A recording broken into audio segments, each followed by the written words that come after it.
کاشانۂ بصیرت ایک ایسا یوٹیوب چینل جس پر ہر قسم کی دینی کتب بالخصوص محروم بصارت افراد کے لیے آڈیو اور ویڈیو فارمیٹ میں دستیاب ہیں اور بالعموم تمام مسلمان برادران و خواہران کے لیے دستیاب ہیں۔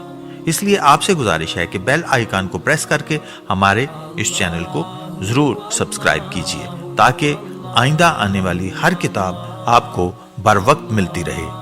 کاشانۂ بصیرت، کاشانۂ بصیرت، کاشانۂ بصیرت، کاشانۂ بصیرت۔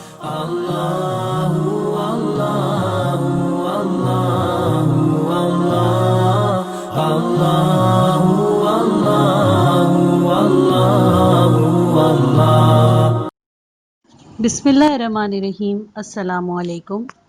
یہ کاشانۂ بصیرت کا آڈیو بک چینل ہے اور آپ جو کتاب سماعت فرما رہے ہیں اس کا نام ہے تاریخ عاشوراء، تحریک کربلا کے پس منظر و پیش و منظر کا محققانہ جائزہ۔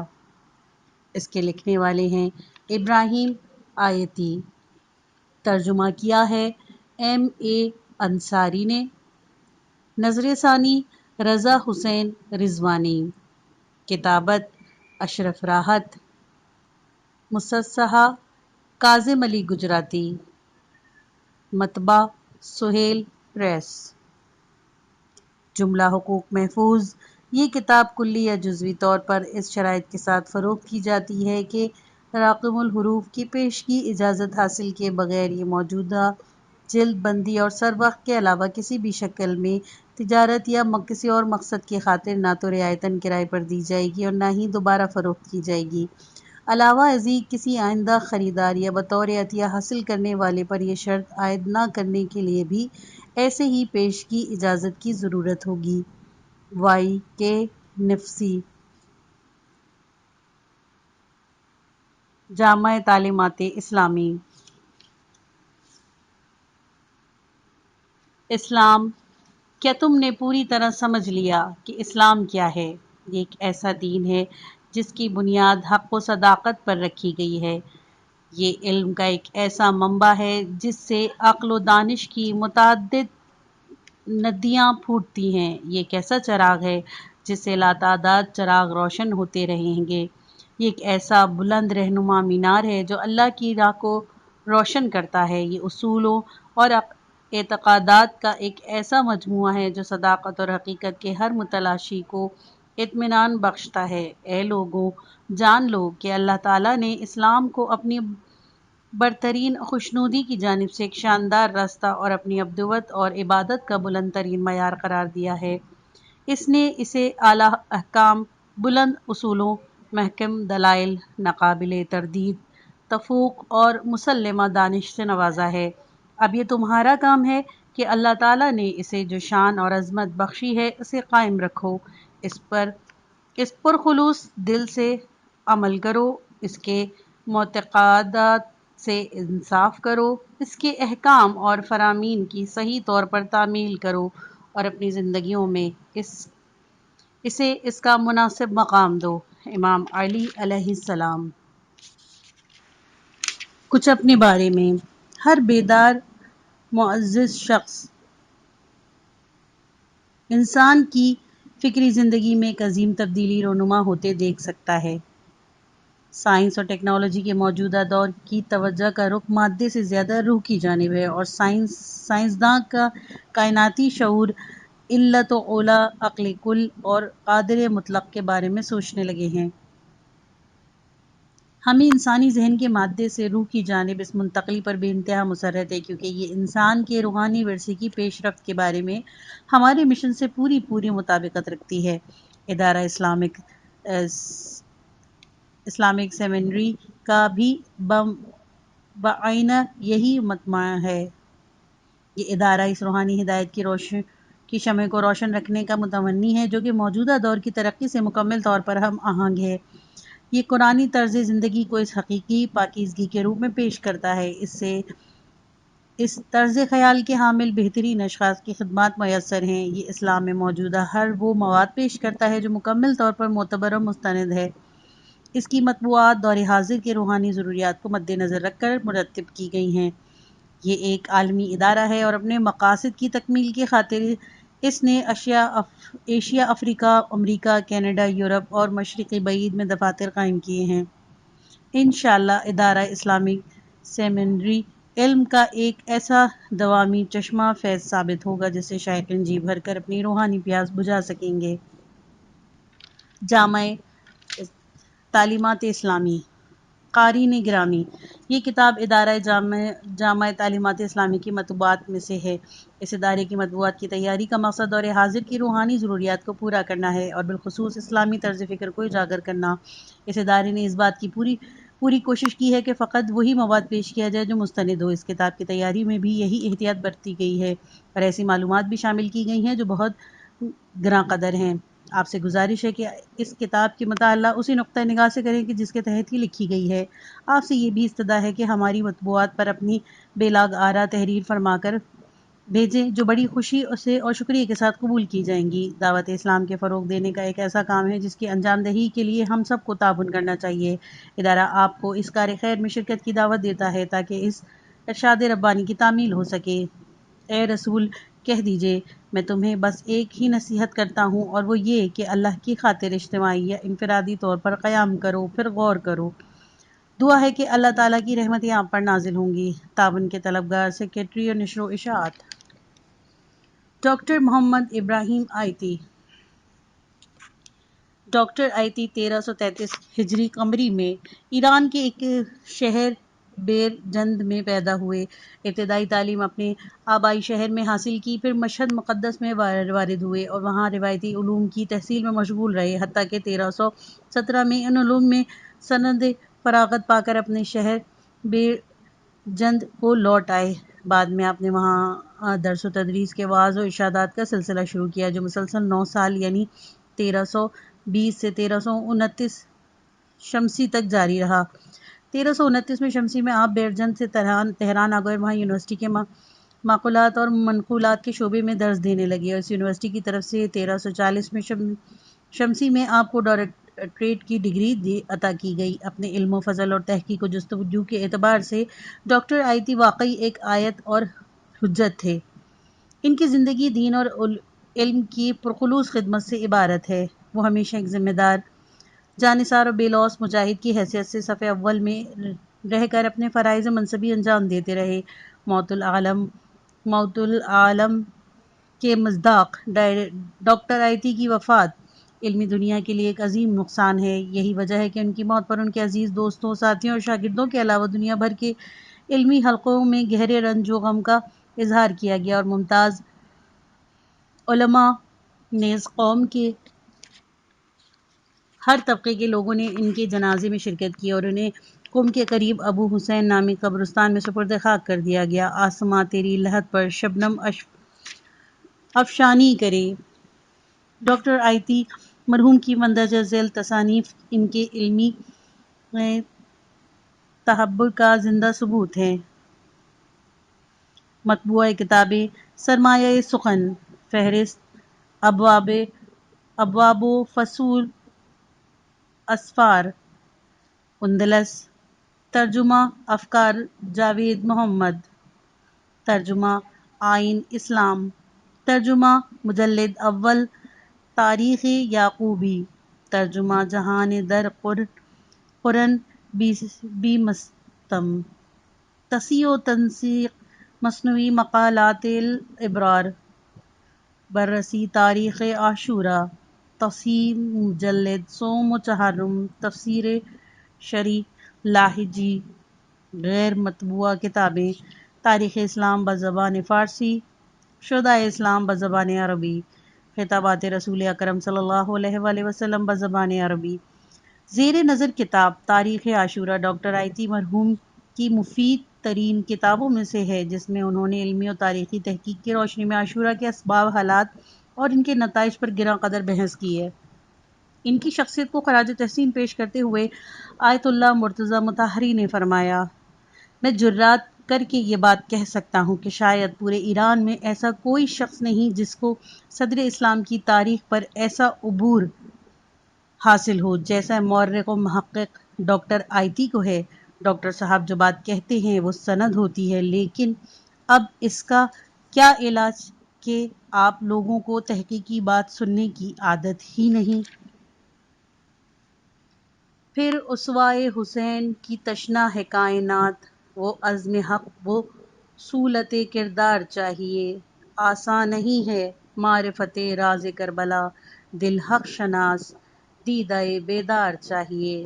آتی ہے کربلا سے یہ آواز آج بھی، ہاں حق کا اعتراف سردار چاہیے، جو زندگی کے رخ سے الٹ دے نقاب کو۔ وہ بے خودی، وہ ہوش، وہ پندار چاہیے۔ سالک لکھنوی۔ انتصاب: ان جری اور سرفروش مردان خدا کے نام جنہوں نے ساحل فرات پر اپنے چراغ زندگی کو گل کر کے قندیل اسلام کے فروزاں رکھا، تاکہ اس کی تابانی سے بزم کائنات منور ہے۔ شمع شہادت کے ان پروانوں نے احیائے اسلام اور ولائے اہل بیت علیہ السلام کی خاطر اپنے خون میں ڈوب کر تاریخ اسلام کا وہ رنگین باب رقم کیا جس کا غلغلہ چار دانگے عالم میں یوں بلند ہوا کہ ملوکیت کے چہرے کو داغ داغ کر گیا۔ سلام پر سالار شہیداں حسین علیہ السلام ابن علی علیہ السلام پر، ان کے فرزند و دلبند پر، ان کے جانثار بھائیوں پر اور ان کے طفل شیر خوار پر۔ سلام بے پایاں ہو ان پاک ارواح پر جنہوں نے کمال دلیری اور خلوص کے بے پناہ جذبے کے ساتھ آپ کی ہم رکابی میں اپنی جانیں دین اسلام پر قربان کر دیں، قرآن اور اہل بیت کی حرمت کی خاطر اپنے سر کٹوا دیے، اپنے خون سے شجر اسلام کی آبیاری کی اور زمین کربلا کو اپنے لہو سے لالہ زار بنا دیا، جنہوں نے خندہ پیشانی سے موت کا استقبال کیا، اپنے جسم کے ٹکڑوں سے دامن خاک کو عظمت بخشی، اپنی روحانی کشش سے لوگوں کے دل جیت لیے اور اپنے مزاروں کو قبلہ گاہ اہل معرفت بنا دیا۔ فہرست: مقدمہ، صفحہ نمبر 11۔ امیر شام کا نفوذ، صفحہ نمبر 59۔ یزید کی خلافت، 63۔ امام علیہ السلام کے نام اہل کوفہ کے خطوط، 69۔ مسلم بن عقیل کی کوفہ روانگی، 70۔ مسلم بن عقیل کی شہادت، 77۔ محمد بن حنفیہ، 83۔ محمد بن حنفیہ کے لیے امام علیہ السلام کی وصیت نامہ، 85۔ امام کے قیام کی وجوہات، 88۔ صلح امام حسن علیہ السلام، 90۔ معاویہ کے نام امام حسین علیہ السلام کا خط، 93۔ یزید کا تعارف، 94۔ امام علیہ السلام کا قیام امر بالمعروف اور نہی عن المنکر کی خاطر تھا، 101۔ حضرت سید الشہداء علیہ السلام کے مناقب، 106۔ فرزدق کی امام علیہ السلام سے گفتگو، 110۔ امام علیہ السلام عالی مقام کا خطبہ، 119۔ امام حسین علیہ السلام کا کربلا میں وارد، 128۔ ام البنین کے بیٹوں کے لیے امان نامہ، 131۔ شب عاشوراء میں امام علیہ السلام کا خطبہ، 134۔ امام علیہ السلام نے جب اشعار کہے، 136۔ صبح عاشوراء، 140۔ صبح عاشوراء امام علیہ السلام کی دعا، 141۔ لشکر یزید سے امام علیہ السلام کا خطاب، 142۔ تحریک کربلا اور منفی انداز فکر، 148۔ سانحہ کربلا کیوں بھلایا نہ جا سکا، 155۔ کوفے میں امام سجاد علیہ السلام کا خطبہ، 162۔ دمشق کی مسجد میں امام سجاد علیہ السلام کا خطبہ، 176۔ اہل بیت علیہ السلام کا سفر کوفہ و شام، 178۔ تحریک کربلا تحریف سے محفوظ رہی 181۔ ابو سفیان کا عظمت پیغمبر صلی اللہ علیہ وآلہ وسلم کا اعتراف 183۔ کلمات امیر المومنین علیہ السلام 187۔ منصور دوانقی کا وصیت نامہ 190۔ تحریک کربلا کیوں ناقابل فراموش ہے 193۔ تحریک کربلا کی گرامی قدر خواتین 196۔ حضرت زینب علیہ السلام کا ابن زیاد کو جواب 202۔ تاریخ بہت طاقتور ہے 205۔ دربار یزید میں حضرت زینب علیہ السلام کا خطبہ 209۔ تاریخ کا کیا فائدہ ہے 212۔ سنت الہی ناقابل تغیر ہے 215۔ قانون الہی پر امام علی علیہ السلام کا خطبہ 220۔ دعوت ذوالعشیرہ 225۔ اصحاب حسین علیہ السلام منزل یقین پر 228۔ آل ابی طالب علیہ السلام جو کربلا میں شہید ہوئے 230۔ اسلامی تربیت کا اثر 233۔ انصار مدینہ کی بیعت 237۔ مدینہ کی تاریخی ایام 242۔ قتل حسین پر اظہار مسرت 243۔ اہل بیت علیہ السلام کی مدینہ واپسی 247۔ نعمان بن بشیر 250۔ قریش کا رسول صلی اللہ علیہ وآلہ وسلم سے سلوک 252۔ اوس اور خزرج 254۔ تاریخ عاشورہ کی سند 258۔ مسجد شام میں دیے گئے خطبے کی تفصیل 268۔ مدینہ واپسی پر امام علیہ السلام کا خطبہ 272۔ جابر رضی اللہ عنہ اور عطیہ رضی اللہ عنہ کی کربلا آمد 275۔ مسلمانوں کو چاہیے کہ قرآن کو سمجھنے کی کوشش کریں 278۔ روزے 40 285۔ ہر مسلمان اسلام شناس نہیں ہوتا 285۔ یہ کتاب 296 صفحات پر مشتمل ہے۔ آئیے سنتے ہیں اس کتاب کا پہلا حصہ صفحہ نمبر 11۔ بسم اللہ الرحمن الرحیم۔ مقدمہ۔ کربلا تاریخ انسانی کا ایک فقید المثال واقعہ ہے۔ محرم الحرام 61 ہجری کی 10ویں تاریخ کو ابو عبداللہ امام حسین علیہ السلام نے جو عظیم الشان قربانی پیش کی اور جس صبر و استقامت کا مظاہرہ کیا، اور وہ ہر اس شخص کے لیے مشعل راہ ہے جو اپنی تحریک پر کامل یقین رکھتا ہو اور اس کی کامیابی کا خواہاں ہو۔ آپ نے تمام عواقب کو مد نظر رکھتے ہوئے اپنے اغر و اقربا، احباب و رفقا اور خود اپنی جان و مال غرضیے کے سب کچھ داؤ پر لگا دیا اور اپنے عزم و استقلال کی بدولت تمام بنی نوع انسان کو رہتی دنیا تک ورطۂ حیرت میں ڈال دیا۔ جب انسان اس مہیر العقول جنگ کے حالات پڑھتا ہے تو اس کے دل میں طرح طرح کے سوالات ابھرتے ہیں، جن میں سے ایک غور طلب اور اہم سوال یہ ہے کہ امام حسین علیہ السلام نے جو غیر معمولی اقدام کیا، اس کا اصل منشا کیا تھا؟ آیا وہ یزید کی بیعت سے گریزاں تھے؟ کیا انہوں نے کوفیوں کی درخواست پر یہ قدم اٹھایا تھا؟ صفحہ نمبر 12۔ یا ان کے قیام کا مقصد آج کل کی اصطلاح میں انقلاب لانا تھا؟ انہیں یہ معلوم تھا یا نہیں کہ وہ قتل کر دیے جائیں گے؟ آیا ان کے ذہن پہ پہلے سے طے شدہ کوئی پروگرام تھا جس کے مطابق وہ عمل کر رہے تھے، یا وہ ہر صورت حال کے متعلق وقت کے وقت فیصلہ کرتے تھے؟ راستے میں مسلم بن عقیل علیہ السلام کی شہادت کی خبر ملنے پر انہوں نے اپنے ہمراہیوں سے کیوں کہا کہ تم چلے جاؤ اور مجھے تنہا چھوڑ دو، اور پھر بعد میں کیوں امداد طلب کی؟ شب عاشورہ میں سب کو چلے جانے کو کیوں کہا؟ حبیب ابن مظاہر کو قبیلہ بنی اسد سے مدد طلب کرنے کو کیوں بھیجا؟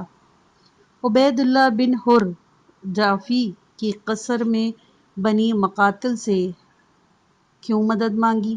شب عاشورہ میں فرزندان عقیل سے یہ کیوں کہا کہ تم چلے جاؤ، یہی کافی ہے کہ مسلم مارے گئے؟ ضحاک بن عبداللہ مشرقی اس کے دوست زہیر بن قیس سے مدد کے لیے اصرار کیوں کیا، اور یہ کیوں کہا کہ تم آخری دم تک میرے ساتھ رہو؟ کیا اس کا مطلب یہ ہے کہ امام علی مقام علیہ السلام انجام سے بے خبر تھے؟ کیا انہوں نے پہلے سے اپنے ذہن میں کوئی نقشہ ترتیب نہیں دیا تھا؟ کیا ان کا اقدام اپنی جان کو ہلاکت میں ڈالنا نہیں تھا؟ جس آدمی کو معلوم ہو کہ وہ سر کٹوانے جا رہا ہے، کیا وہ اپنے زن و فرزند اور شیر خوار بچوں کو اپنے ساتھ مرنے کے لیے لے جاتا ہے؟ ان سوالوں کے جواب میں بہت سی بے بنیاد، غلط، واہی تباہی باتیں کہی گئیں۔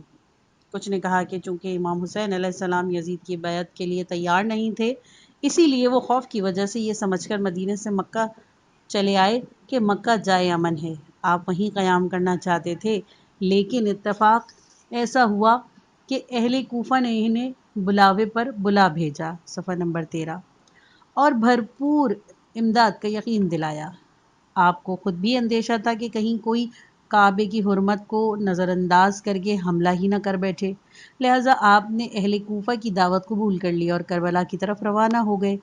مگر حالات نے ایسا رخ اختیار کیا کہ آپ خود بھی قتل ہوئے، آپ کے فرزند بھی مارے گئے اور اہل بیت علیہ السلام بھی اسیر ہوئے۔ کچھ دوسرے لوگ سمجھتے ہیں کہ اصل بات یہ ہے کہ حضرت امام حسین علیہ السلام کو یہ معلوم ہی نہیں تھا کہ یہ انجام ہوگا، ورنہ وہ ہرگز ایسا اقدام نہ کرتے۔ بعض کا خیال ہے کہ رسول اکرم صلی اللہ علیہ وآلہ وسلم نے اپنی نسبانی قرابت کی بنا پر امام حسین علیہ السلام کو اعتماد تھا کہ کوئی انہیں عذر نہ پہنچانے کی جرات نہیں کر سکتا، اور اسی وثوق کی بنا پر انہوں نے یہ خطرناک اقدام کیا، یا پھر ان کو کبھی اندیشہ تھا کہ اگر انہوں نے کوئی اقدام نہ بھی کیا تو ابن زیاد یا کوئی دوسرا انہیں ضرور قتل کر دے گا، لہٰذا انہوں نے ذلت کی موت پر جہاد کو ترجیح دی۔ کچھ کہتے ہیں کہ یہ اقدام اپنی جان کو ہلاکت میں ڈالنا تو تھا، لیکن چونکہ حکم خداوندی تھا اس لیے سر تسلیم خم کرنے کے سوا کوئی چارہ نہ تھا۔ کچھ مخالفین جو ہر کس و ناقص کو اپنا اولیاء الامر سمجھتے ہیں، یہ بھی کہتے ہیں کہ آپ نے حکومت کی خواہش اور ریاست کی لالچ میں یہ خطرہ مول لیا۔ ہاں، حاکمینان وقت کے لیے یہ مناسب نہیں تھا کہ انہیں اس بے دردی سے قتل کرتے، بلکہ اگر ترغیب اور ترہیب سے کام لیتے تو بہتر تھا۔ دراصل ان تمام سوالات کا صحیح جواب یہ ہے کہ معاویہ کے دور حکومت کی ابتدا ہی سے کچھ ایسے اسباب پیدا ہو گئے تھے کہ اس کی تحریک کی ضرورت محسوس ہونے لگی تھی، صفحہ نمبر 14۔ وقت گزرنے کے ساتھ ساتھ حالات کی شدت میں برابر اضافہ ہوتا جا رہا تھا۔ شدہ نوبت یہاں تک پہنچ گئی کہ اگر امام حسین علیہ السلام یہ قدم نہ اٹھاتے تو ڈر تھا کہ خود دین اسلام خطرے میں پڑ جاتا۔ ان اسباب میں سے سب سے بڑھ کر تو خلیفہ کے انتخاب کا وہ انوکھا طریقہ تھا جس کی سابق میں کوئی نظیر نہیں تھی۔ معاویہ نے صلح نامے کی شرائط کو نظر انداز کر کے جو امام حسن علیہ السلام کے ساتھ طے پایا تھا، یزید کے لیے بیعت لی۔ پھر عمال و حکام کے نام فرمان جاری ہوا کہ جس کے متعلق معلوم ہو جائے کہ وہ دوست دار علی علیہ السلام اور محب اہل بیت علیہ السلام ہے، اس کا وظیفہ بند کر دیا جائے، اور فوجی اور شہری وظیفہ یابوں کی فہرست سے اس کا نام خارج کر دیا جائے۔ ریفرنس نمبر 1، شرح نہج البلاغہ، ابن ابی الحدید، جلد 3، صفحہ نمبر 15۔ دوسرا فرمان یہ جاری ہوا کہ جس پر ہوا والد علی علیہ السلام ہونے کا شبہ ہو اسے سزا دی جائے، اس کا گھر تباہ کر دیا جائے۔ یہ حکم انتہائی سخت تھا کہ بقول ابن ابی الحدید متزلی نے شیعہ اپنے عزیزوں اور دوستوں کے گھروں میں پناہ لینے پر مجبور ہو گئے، اور اس پر بھی خود اپنے غلاموں اور کنیزوں سے خوفزدہ رہتے تھے کہ مبادا کوئی چغلی نہ کھائے۔ جو کوئی کسی سے ناراض ہوتا شکایت کر دیتا کہ فلاں شخص دوستدار علی علیہ السلام ہے، اور پھر اس کی شامت آ جاتی۔ اس سلسلے میں سب سے زیادہ سختی عراق میں ہوئی، جہاں کا ولی زیاد بن سمیہ تھا۔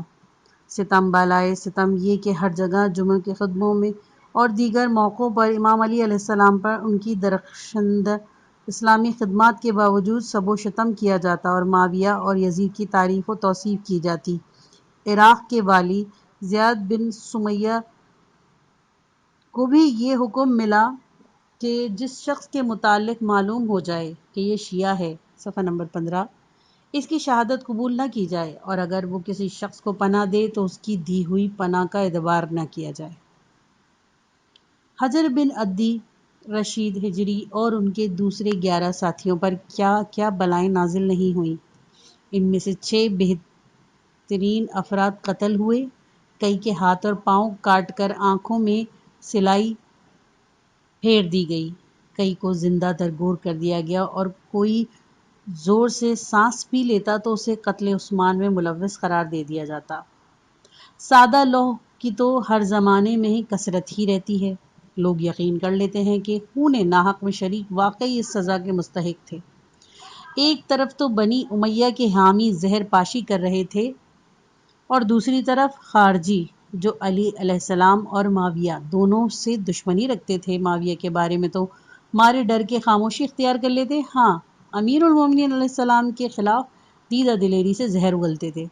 اس کے نتیجے میں امام علی علیہ السلام اور ان کے پیروکاروں کے خلاف بغض نفرت کی ایسی فضا پیدا ہو گئی کہ جب حضرت سید الشہداء علیہ السلام نے یوم عاشوراء کو اپنے کوفے کی طرف آنے کا مقصد بیان کرنے اور اتمام حجت کے بعد مخالفین سے پوچھا کہ تم آخر میرے قتل کے در پہ کیوں ہو، تو انہوں نے جواب دیا کہ ہمیں آپ کے والد سے بغض ہے۔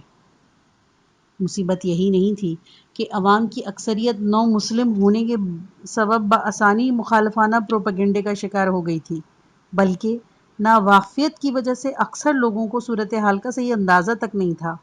وہ صرف یہی جانتے تھے کہ معاویہ ایک بزرگ صحابی اور کاتب وحی ہیں، صفحہ نمبر 16۔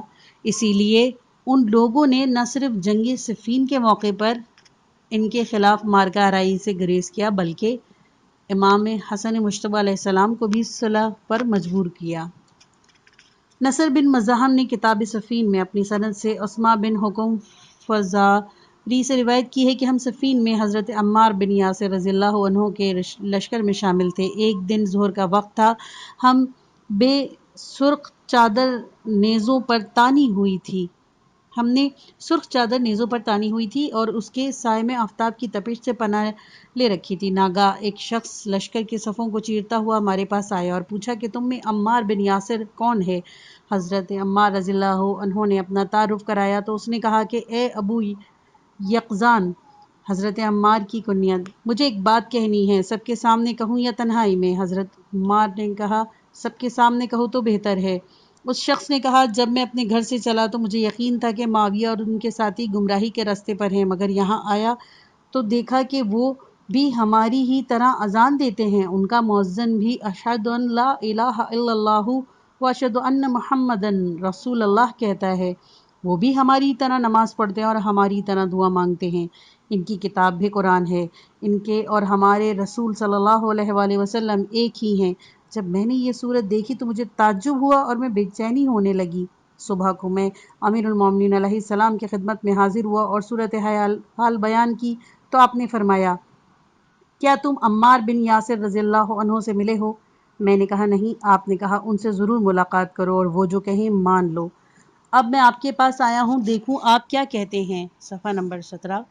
عمار بن یاسر رضی اللہ عنہ نے کہا وہ سامنے صاحب سیاہ پرچم دیکھ رہے ہو، یہ عمرو بن العاص ہے۔ میں نے 3 مرتبہ بدر، احد اور حنین میں رسول خدا صلی اللہ علیہ وآلہ وسلم کی معیت میں اسی پرچم کے خلاف جنگ میں حصہ لیا ہے۔